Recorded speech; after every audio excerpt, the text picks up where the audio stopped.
भगवान शिव ने प्रकट की थी तीसरी आंख।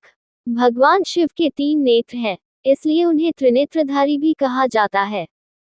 भगवान शिव ने पूरी दुनिया की रक्षा के लिए अपनी तीसरी आंख प्रकट की। 3 आंखें अलग अलग गुणों का प्रतीक मानी जाती हैं।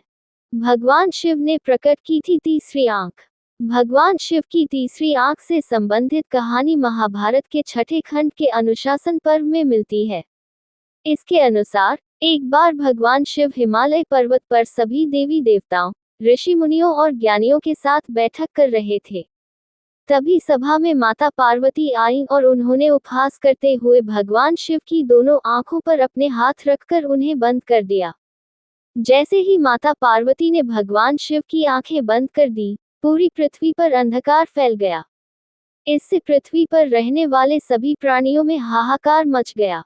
तब महादेव ने अपने मस्तक पर एक आंख के आकार की प्रकाश किरण प्रकट की, जिससे संपूर्ण सृष्टि में फिर से प्रकाश फैल गया। तब माता पार्वती ने इसका कारण पूछा, तो उन्होंने कहा कि मेरी आंखें जगत की पालनहार हैं। ऐसे में यदि वे बंद हो जाएं, तो संपूर्ण सृष्टि का विनाश हो सकता है। यही कारण है कि भगवान शिव ने पूरी दुनिया की रक्षा के लिए अपनी तीसरी आंख प्रकट की। गुणों की प्रतीक मानी जाती हैं तीनों आंखें। भगवान शिव की 3 आंखें अलग अलग गुणों का प्रतीक मानी जाती हैं। महादेव की दाहिनी आंख में सत्व गुण और बाईं आंख में रजोगुण का वास माना जाता है, अतः तमोगुण तीसरी आंख में रहता है।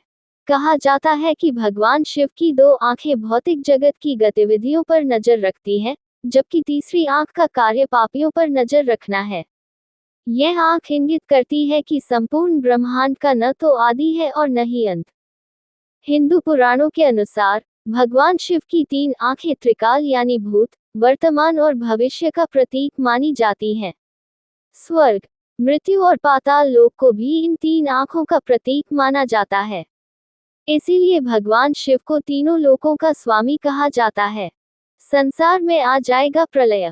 ऐसी कई पौराणिक कथाएं हैं, जिनमें कहा गया है कि मुख्य रूप से भगवान शिव की तीसरी आंख तभी खुलती है, जब वे अत्यधिक क्रोधित होते हैं।